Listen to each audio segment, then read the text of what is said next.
So good evening, everyone. As already introduced, I work as a quantum software engineer at CQuERE. It is a center in TCG CREST. The full form is the Center for Quantum Engineering Research and Education. Now, this is a dedicated center to carry out research in the emerging field of quantum engineering, and people here, they're involved both in experiments and theory and engage in national and international collaborations. You probably already had a lecture by Professor Bhanudas yesterday, and so we must have already told you about the center. Um, I will be presenting an introductory lecture on quantum annealing. Quantum annealing is specifically an algorithm that is used for solving optimization problems. And in this lecture, I'll focus on bridging the gap between the classical heuristic approach and its implementation on quantum hardware. So my lecture will primarily have three parts. The first part will be an introduction from the classical perspective, linking classical metallurgy to quantum optimization. The second part will emphasize on the use of quantum tunneling in the hardware that uses quantum annealing for optimization problems. And in the third part, we'll take a look at how to formulate real-world problems on quantum hardware. And having done that, in that process, I'll show you a code in which we develop and solve a very simple problem, an optimization problem. And if time permits, I'll probably look at another problem, which is of more interest to physics people, solving for the ground state eigenvalue of a matrix.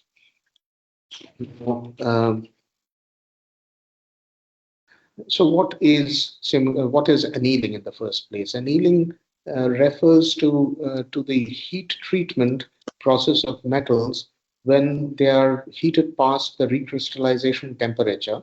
They're held there for some time, and then they're allowed to cool. During this process, the stress inside the crystals in the metal, they are released, and they settle down at a less stressful state, or rather a stress-free state of the metallic grains, and that improves the properties of the metal, like ductility, its hardness can be controlled.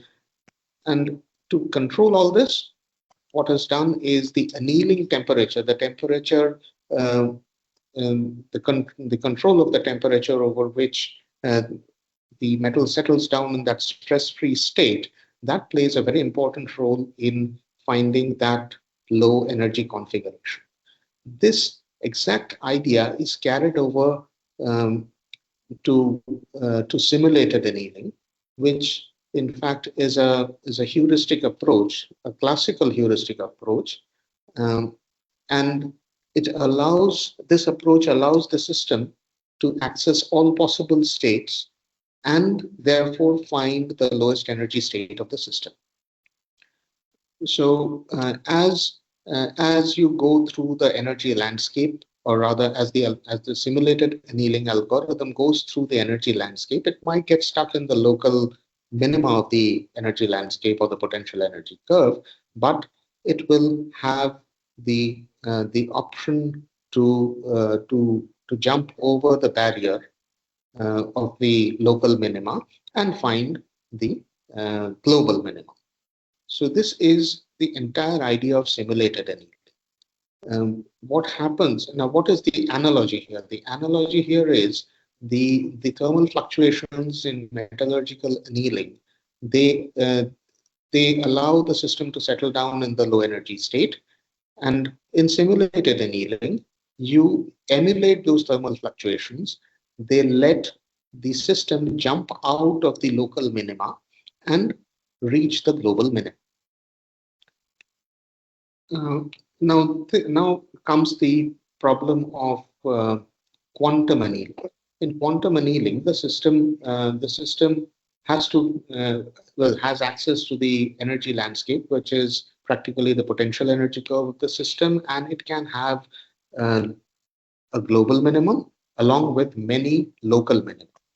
Now, if one were to employ a classical algorithm to find the global minimum, it would be necessary to emulate the thermal fluctuations and give enough energy to the system, which is stuck in a local minimum, um, to jump across the barrier and find the global.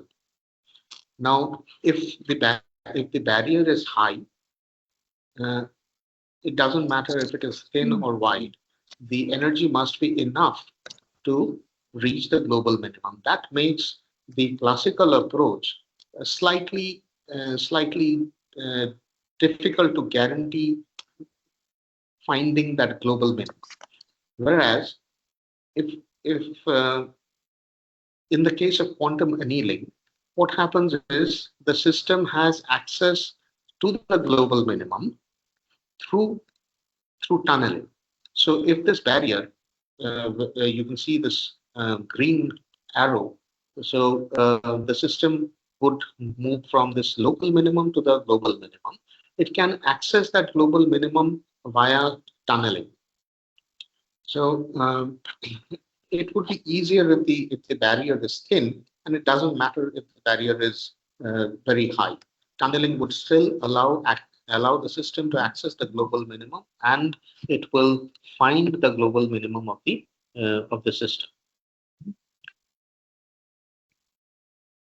Now let's see how all of this developed. Now this idea of quantum annealing was proposed as early as 1988.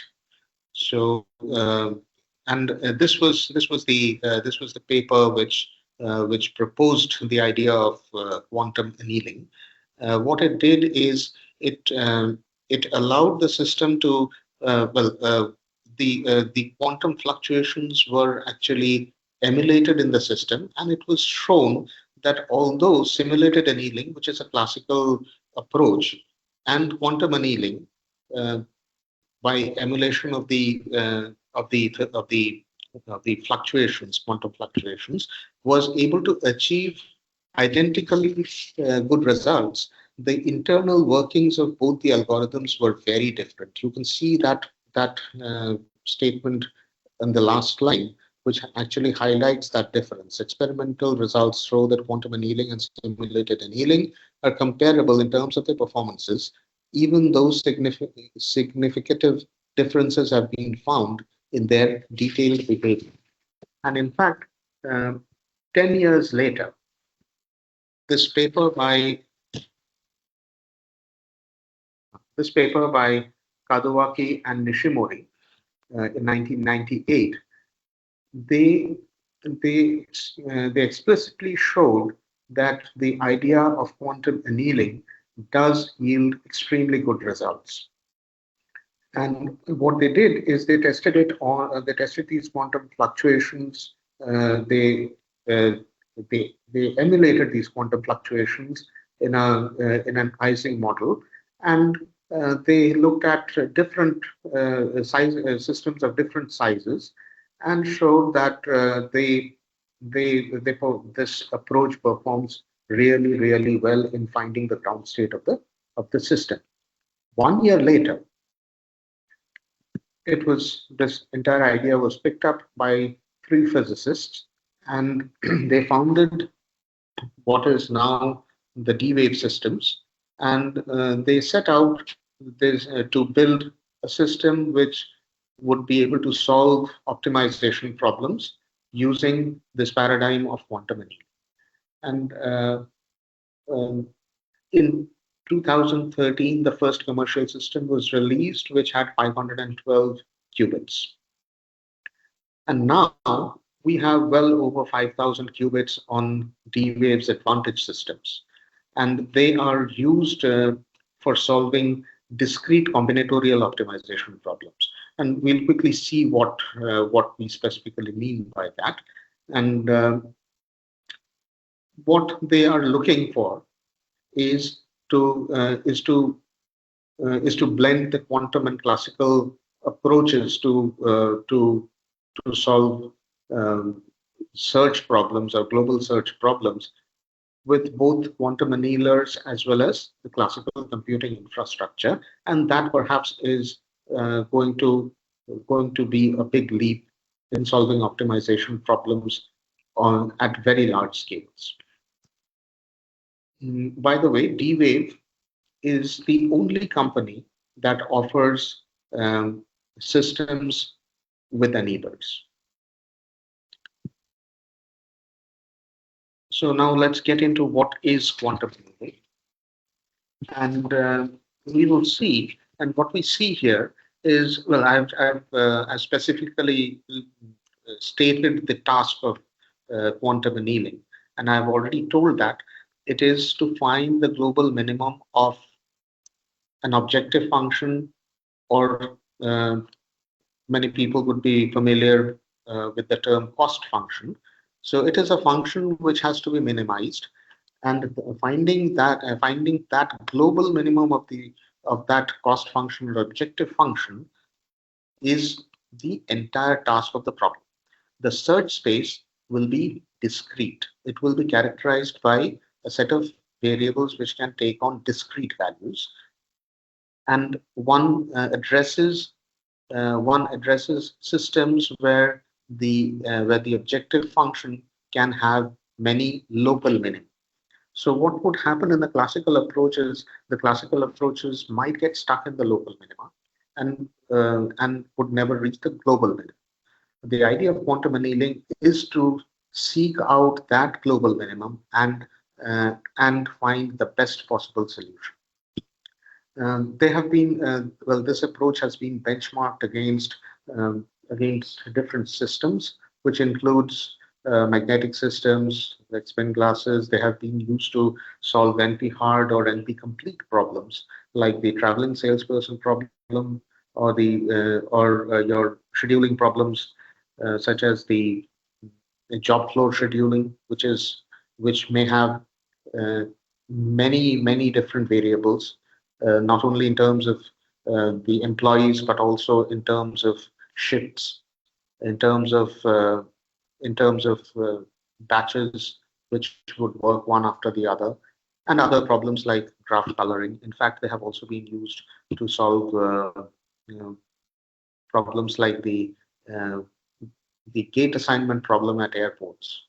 And people have used it successfully and shown that one can have very significant savings in terms of fuel. Now let's look at this bird's eye view of quantum annealing. What really does quantum annealing do? Now, in quantum annealing, the annealer starts out with a system whose Hamiltonian and whose ground state of the Hamiltonian is known. So the system remains in that ground state. So here in the picture, you have this known Hamiltonian HI, which is the initial Hamiltonian, shown in red. The system is in the ground state, and over time, the system evolves and reaches the final state of the final Hamiltonian through this function h of t. So this f of t is a function that gradually wipes away the initial Hamiltonian, and 1 minus f of t ensures that over time this function h of f becomes dominant and becomes the final state of the system. So f of t, this function of time, would be a very simple function like 1 minus t by capital T, so that at time capital T, the Hamiltonian reaches the final state of the system. Now, the evolution of the system is a diabatic, which ensures that the system would always remain in the ground state. So you start out with the ground state of the initial Hamiltonian. Through adiabatic evolution, at every stage of the process, the system is going to remain in the ground state of the instantaneous Hamiltonian. So at the end of time capital T, the system would would find the ground state of the final Hamiltonian H of M, which is your problem. Thereby, the system would naturally have found out the ground state of the system and would have optimized the problem that you're looking for. Now, this sounds a little uh, disconnected to combinatorial search problems. So we shall see how this is done. But before that, let's see how what sort of a problem can be addressed on an annealing. So if you remember the 1998 paper by Nishimori, it addressed or it took up the Ising model. In fact, the annealer also looks at systems where the Hamiltonians can be addressed in this way. Now, for a quick recollection of Hamiltonian and how it is contextual to quantum annealing, if you look at this Hamiltonian, you have these sigma i's, which are the eigenvalues of the individual magnetic dipoles that you would have, and would take up values of plus or minus 1. This first term over here is the response to the external magnetic field to which the system would be subjected. And gradually, that external magnetic field will be reduced. So these external terms, so the first term would correspond to the response of the individual dipoles to the external field. And the second term, where you have the sigma I times sigma j, would be the interaction term of the dipoles in the various in the entire system of magnetic dipoles, where the ith dipole would be affecting the jth dipole and vice versa. So Jij affects is the strength of the interaction between the ith and the jth dipole. So what you would have left in the end is a system which has become steady gradually after the external field has been removed.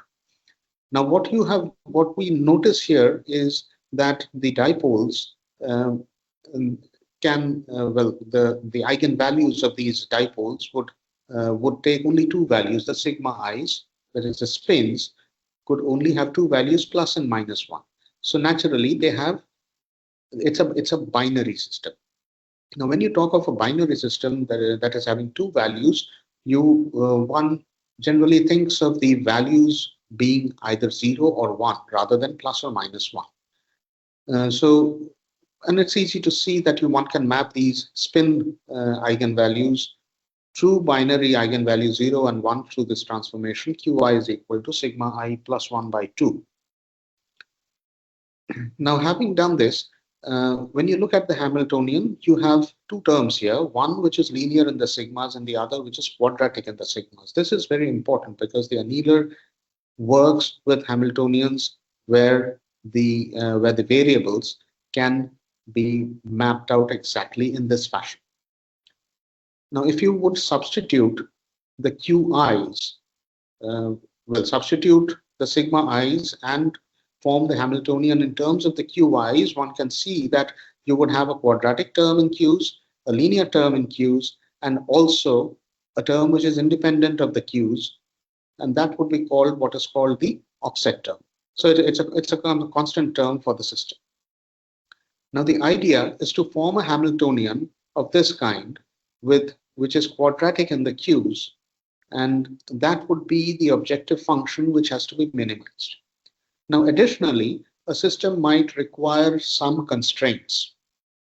So those constraints can also be mapped onto functions, which again would be quadratic, and one can add them as penalty terms, as has been done over here with lambda I times the constraint function squared. So so these penalty terms, when they are satisfied, would reduce the total cost function, and therefore one would arrive at the solution, which is the ground state of the system, with the constraints being satisfied. So that is the idea of formulating the algorithm and then giving it to the annealer for finding the solution. So let us explicitly take a look at what we have here, a very simple problem, the number partitioning problem. And now this number partitioning problem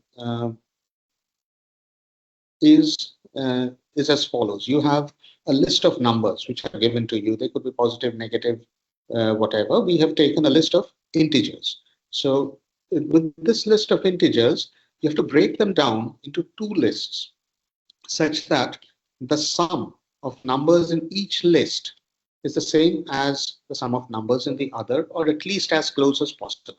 So that is the task. So one has to, what we have here is the list S with the numbers 87, minus 54, and so on up to minus 57. The sum of these numbers is minus 209. And we break S into two lists, S1 and S2, picking numbers such that the sum of numbers in S1 and sum of numbers in S2 are as close as possible to each other. And this particular choice has been taken, well, one could have chosen a list where the sum is exactly the same, but I've deliberately taken this example to show that it may not be possible to have an exact equality for the sums. So the idea is that the difference in the sums should be as small as possible. Now, when you look at the arrows, you can see that there are two colors which points to the fact that one is actually looking at a binary system. The numbers from the original list are either there in S1 or not there. So that gives an idea of how to of how one could think of formulating the number or formulating the problem in terms of the a binary quadratic model, as it is usually called. That is a model where the objective function is expressed as a quadratic function of the variables q's. So let us see how this would be done. So when you look at the number partitioning problem, what we could do is we could choose numbers from the original list and put them in S1, and the sum of numbers from the original from S1 minus D is half the sum of numbers in the original list. That has to be minimized. Ideally, it should be 0. So modulus of that is the square of the difference, would be our objective function. When you expand that, you look at the second term. What we have done is we associate binary variables QIs, which can either take 0 or take values either 0 or 1. So if QI is 0, that means if Q0 is 0, it be okay, Q1, 1 to n, 1 to k. So if Q1 is 0, it means the first number in S has not been picked. If Q5 is 1, that means the fifth element in S has been picked. Now we expand this and we form this Hamiltonian or the objective function, which has to be minimized. And we see that it very nicely falls into this quadratic model. You have terms which are quadratic in Q's, you have terms which are linear in Q's, and you have a term which is independent of Q's. So the term which is independent of Q's is called the offset. The term which is linear in Q's is called the linear term, and the quadratic term is the term which has got the products QIs and QJs. Now, given the fact that QI and QJ well, the QIs and the QJs, they would take only values 0 and 1. When you look at this the third simplification over here, where we have expanded the squares, we have we have this term which looks quadratic in QIs and QJs. But if I is equal to J, then QI into QI is the same as QI, because well, it no longer remains a quadratic term. That would become a linear term. So that has been absorbed into the linear term, and it is necessary to do that to reduce the complexity of the objective function when it is implemented on the annealer. And we'll see how that complexity gets reduced. For I not equal to J, you have well, we consider only those terms where I is less than J, so that we do not have two terms with the same coefficients. Rather, we put them as a single coefficient and add this. Well, we put them as a single term and double count it with this factor of 2 in front. Now this is going to be the objective function for the number partitioning problem, which has to be solved. Now we'll quickly take a look at how it is solved. We'll first solve it on using a classical heuristic method. Well, a classical brute force method, I should say, and then we will take a look at how it is solved on the annealing. So I'll quickly go for this demonstration.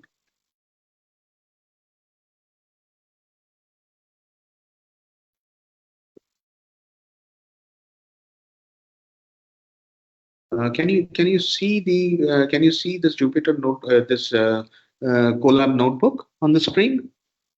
Yes, I can. Yes. Okay. Yes. Thank you. Yeah.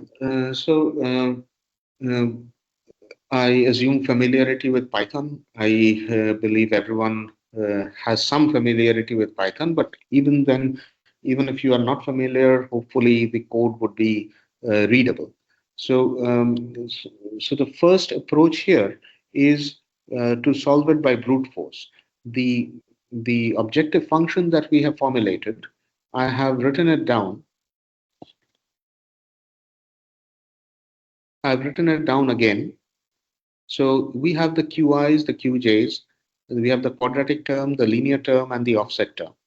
And this objective function is what is called the binary quadratic model when you want to set out solving it on the annealer. So the idea is you can choose random values for the QIs and QJs, randomly putting zeros and ones for the KQIs, and look at what the objective function gives you. And when you have the minimum possible value, you would have found the solution to the number partitioning problem. So that is precisely what we do. We okay. So I'm just putting it here so that you can see that we have this variable called offset, which has been defined as d square, a linear term, which has been defined in terms of this ni times ni minus 2d, and the quadratic term. Now what you see here is we have prepared this objective function with all the summations being taken over, and we repeat this calculating this objective function for random choices of q's or the binary variables. And finally, we look at what would be the objective function. We sort it out according to the value of the objective function, and from there we form the sets S1 and S2. Or I shouldn't call it sets, or the lists S1 and S2, the best possible list that we have got from this run. And then we are done. So we prepare a list of, let's say, 10 integers, and we prepare the samples with the function that we have prepared. We have got. If you well, let me run it and show it to you.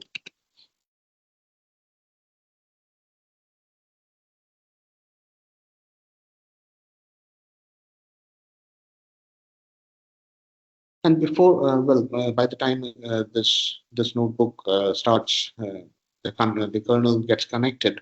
Let me tell you why this approach is important. When you look at this term, the objective function, when you have just 10 numbers in the list, it is fine. It's not difficult to solve. When you have 10,000, it obviously gets a lot more difficult. If you have a million numbers, it will be even more difficult. So there is a point where allotting these binary variables on a classical computer is going to reach a limit. It's going to take a long time, and a very large number of uh, samples have to be considered before you reach uh, the desired solution.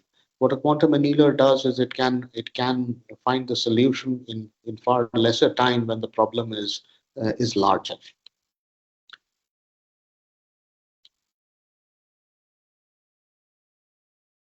So we can start with a list of 10 integers. Well, this is going to be a different list from what we have seen there.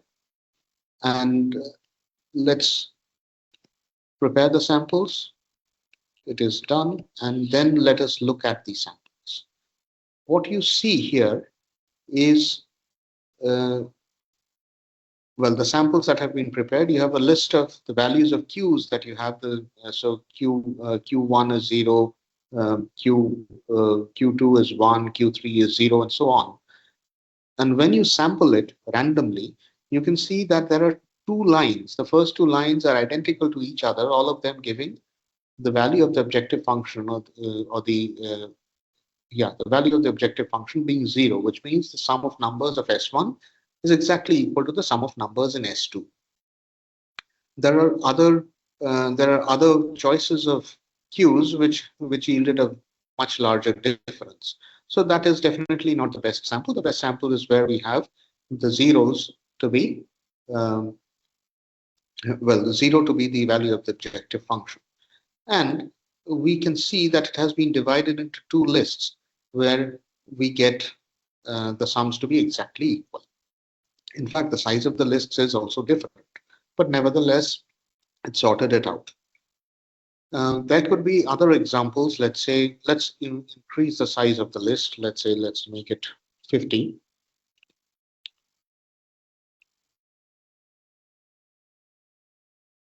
And I'm just running 1,000 samples for this list of 50 numbers. Okay, let's look at the samples. It has found only one sample or one solution where the difference is 0. The second sample, the difference is slightly higher and it increases. So that is fine. So what we have here is we have two lists with roughly equal sums. So so this approach seems to be working, but there is one more thing that I would like to show, where let us say we have 100 numbers in the list.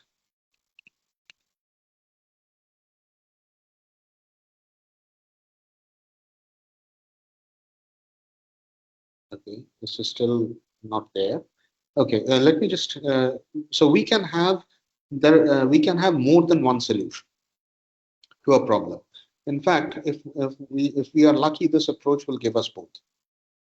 So this particular approach is a sort of a brute force approach to the system of quantum annealing. Now, what we do here is we'll take a look at what simulated annealing does. Simulated annealing, by the way, is a classical approach, nevertheless, where the quantum fluctuations are emulated in a system.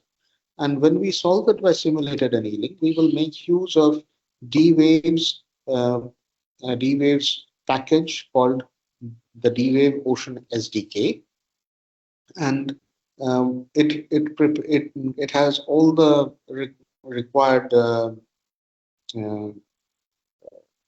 packages necessary to form the binary quadratic model.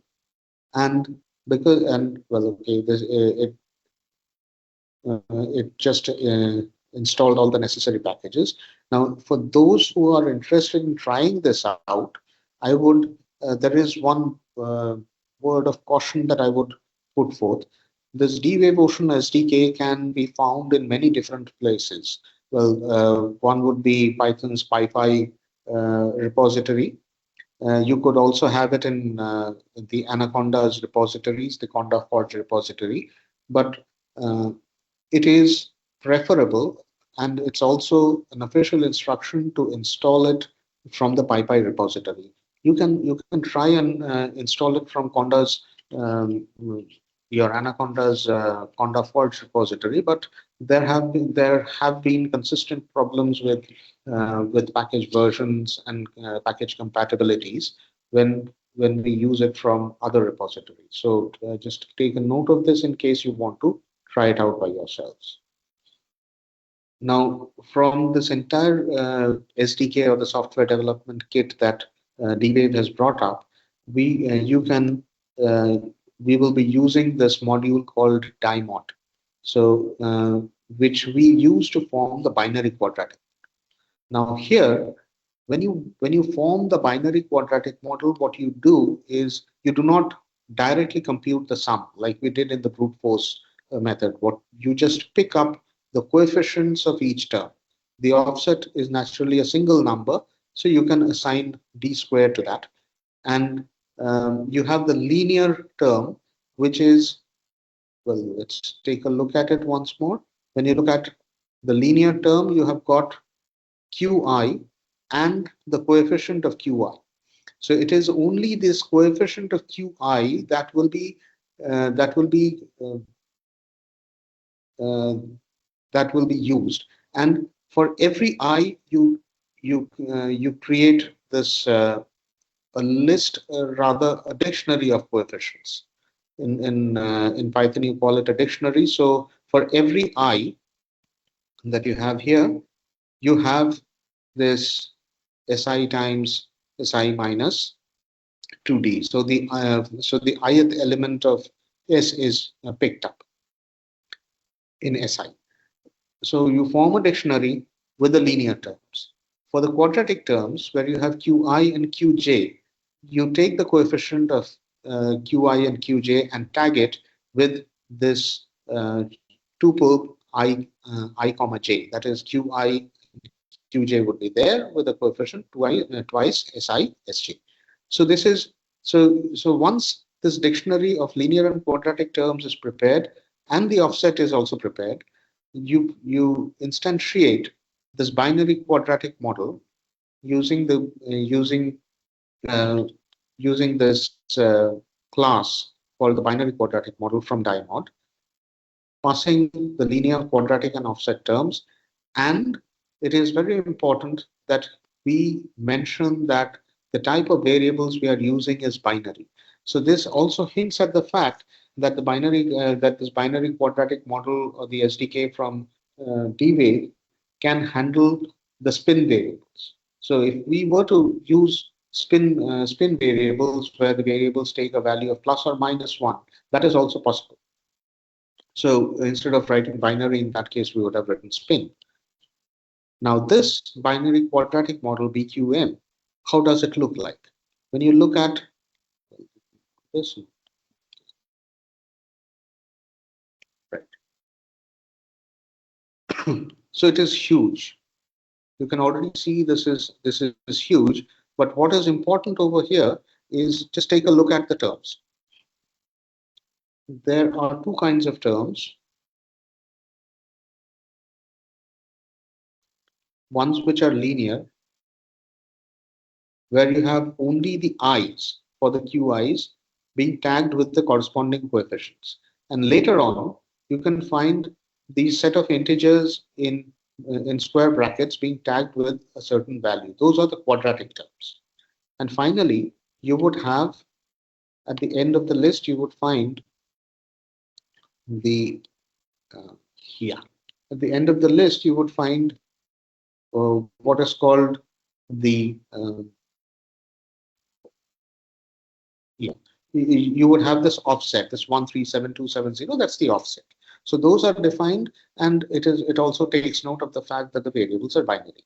And once you have formed the binary quadratic model, we can pass it on to the sampler.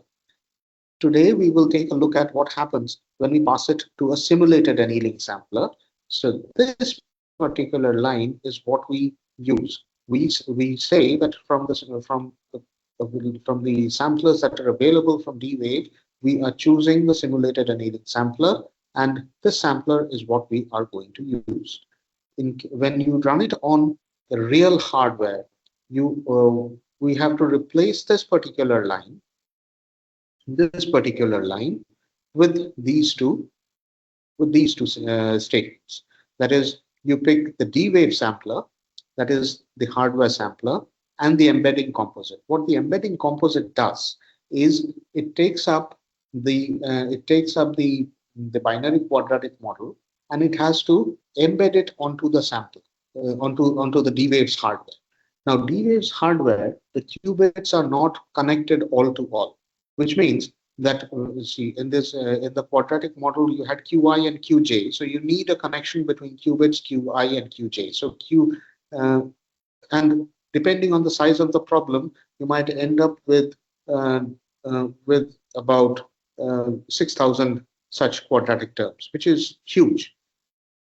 Or even if you have 500 quadratic terms, it would be huge. The reason is the lack of all-to-all connectivity of qubits on D-Wave would mean that if you have well, what you really have there is every qubit on the annealer is connected to 15 others, and if you have to connect that particular qubit, let's say Q5, to the 17th qubit in the list, which is not connected there, then another qubit is used to emulate that connectivity.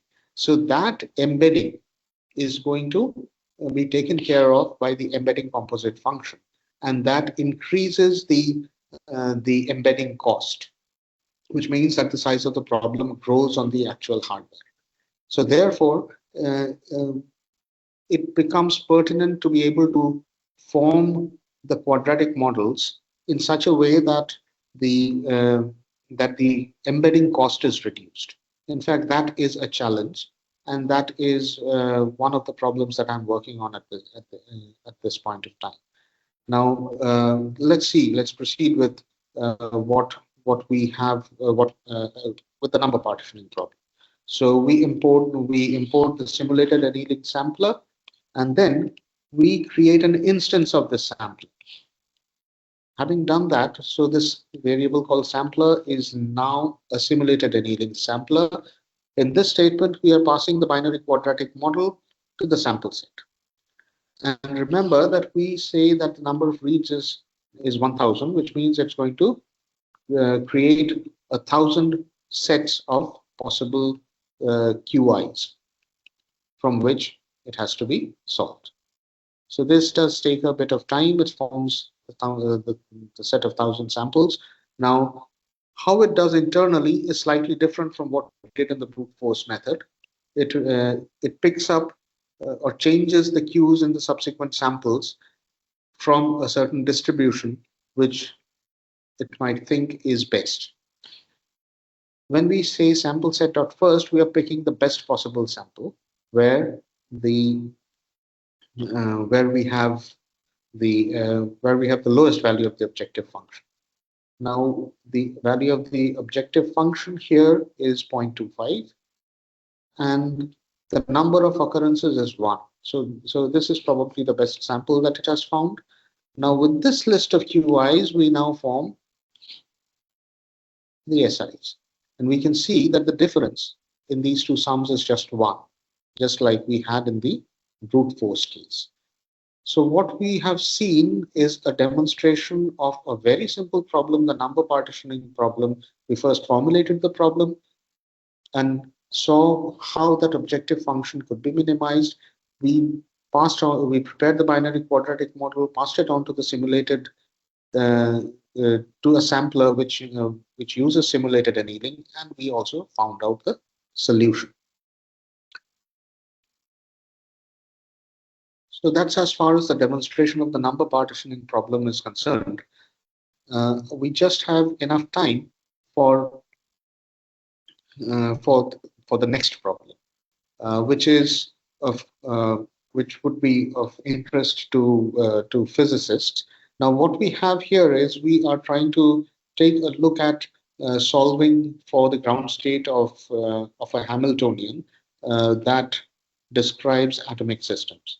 So, ideally, one would try to use the Rayleigh-Ritz variational method and find out psi such that for the Hamiltonian H psi by psi psi, this is minimal.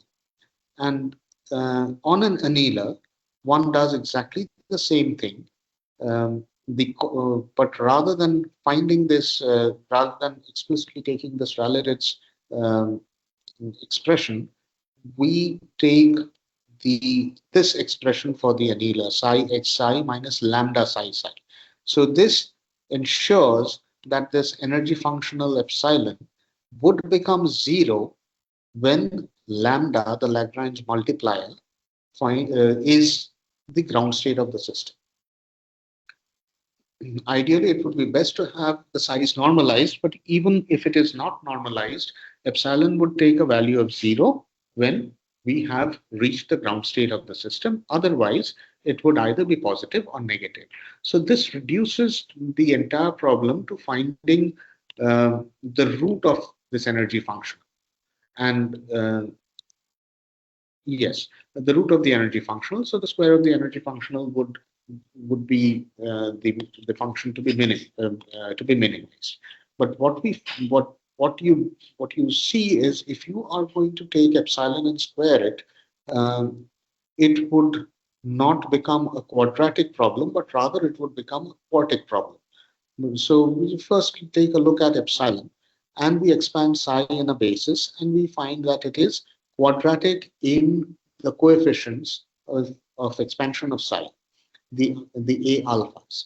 So you already have a quadratic expression which looks very similar to the expression that we would want to solve on an annealer. But these coefficients, they are floating point values. They are numbers, and they must be expressed in terms of binary variables.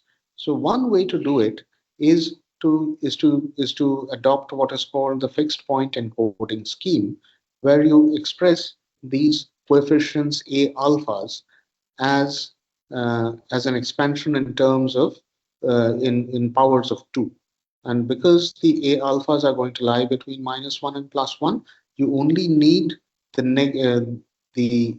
negative indices of 2. You don't need the positive indices at all.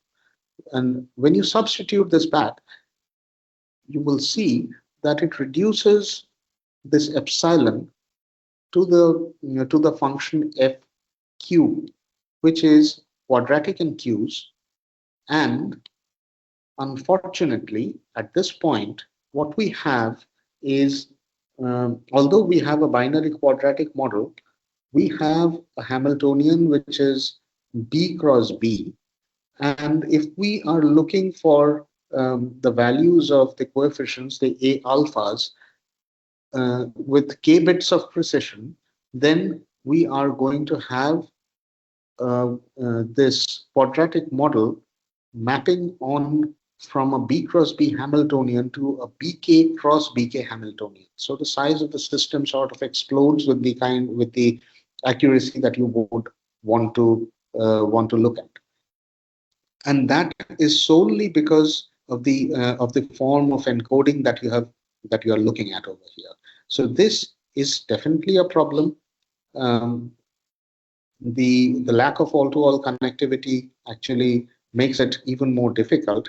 But nevertheless, one can put it on an annealer and solve it with a limited size of the Hamiltonian matrix H.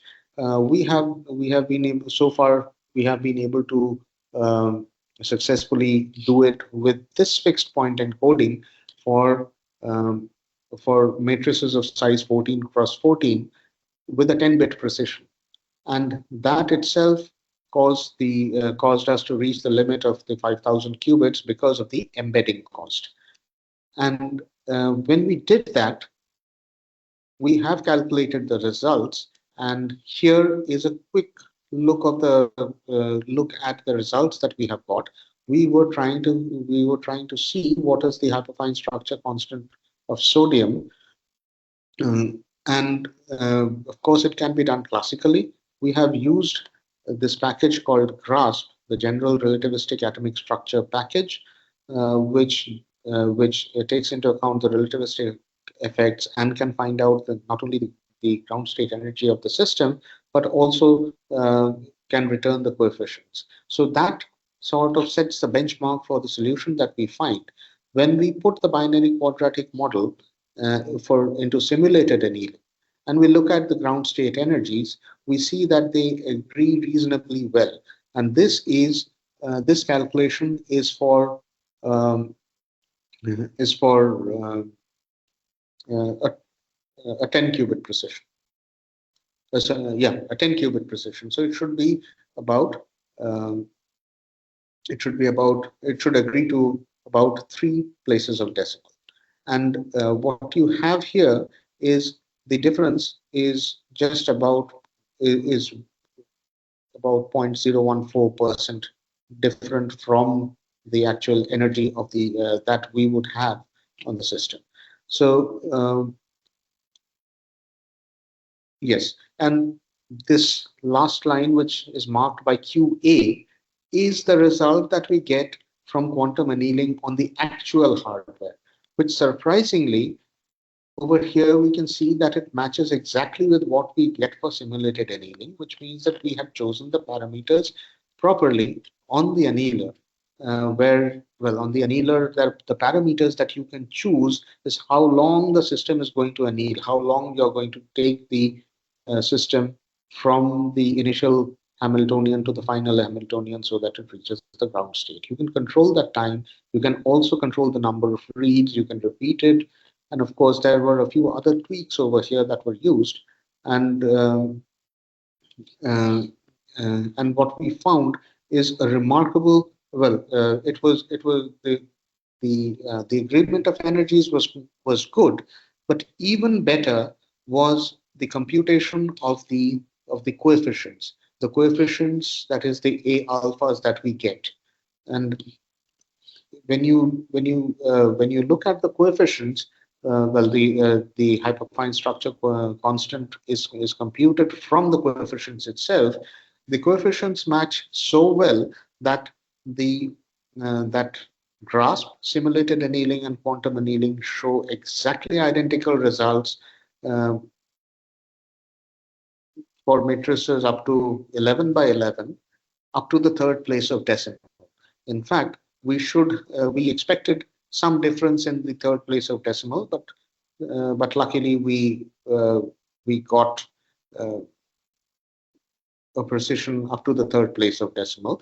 And let me also tell you that this is the worst set of results that we have got. We have analyzed 4 systems, and this is in energies, this is the worst agreement. The others, in the other cases, we have the GRASP and simulated annealing matching extremely well up to the third place of decimal. Of course, we don't expect it beyond the third place because we have 10 qubits only.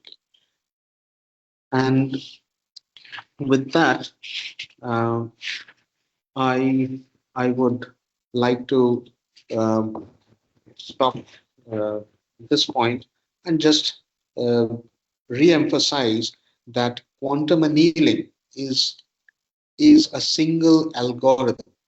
It is a single algorithm meant to solve combinatorial search problems or combinatorial optimization problems, which are NP hard or NP complete. And the advantage of using quantum annealing would be when the system size grows larger and larger. When the system size grows larger and larger, one would end up with um, um, even the classical systems would reach their limit. And therefore, And these quantum annealing still remains a strategy which can be used to solve optimization problems, such as the airport gate assignment problem, the job scheduling problem.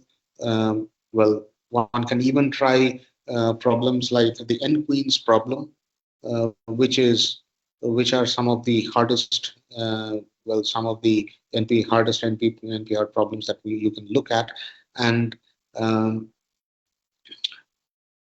at this point, I'm ready to take on questions.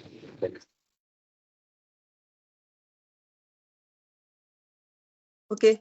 The floor is open to questions from the audience.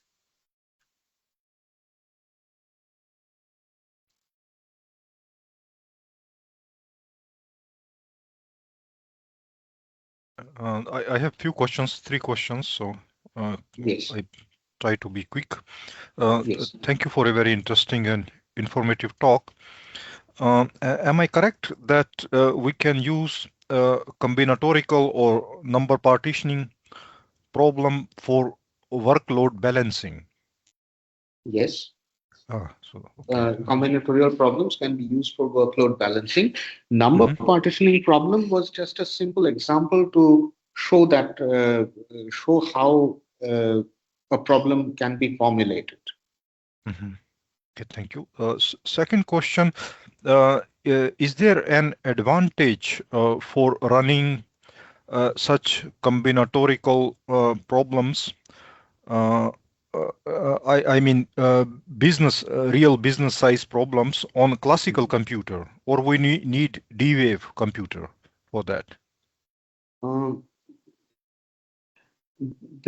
I don't think there is a single answer to the question. It would be dependent on the problem. See, if your problem can be cast as a binary quadratic model, you can solve it on D-Wave's quantum annealer straight away. But there can be problems which you cannot cast into a binary quadratic model straight away. In that case, some help from classical computing uh, would speed up the solution search process a lot. So in that case, this classical quantum hybrid approach is what would be ideal, because the problems may not be easy to be cast as a quadratic model. One would probably have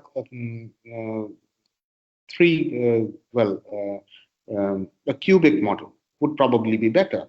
In that case, either one can use explicit embedding by replacing uh, two variables, a product of two variables as another third variable, or use classical computing to speed up the process. In fact, D-Wave has come up with systems which allow classical um, uh, and your quantum annealing approach together.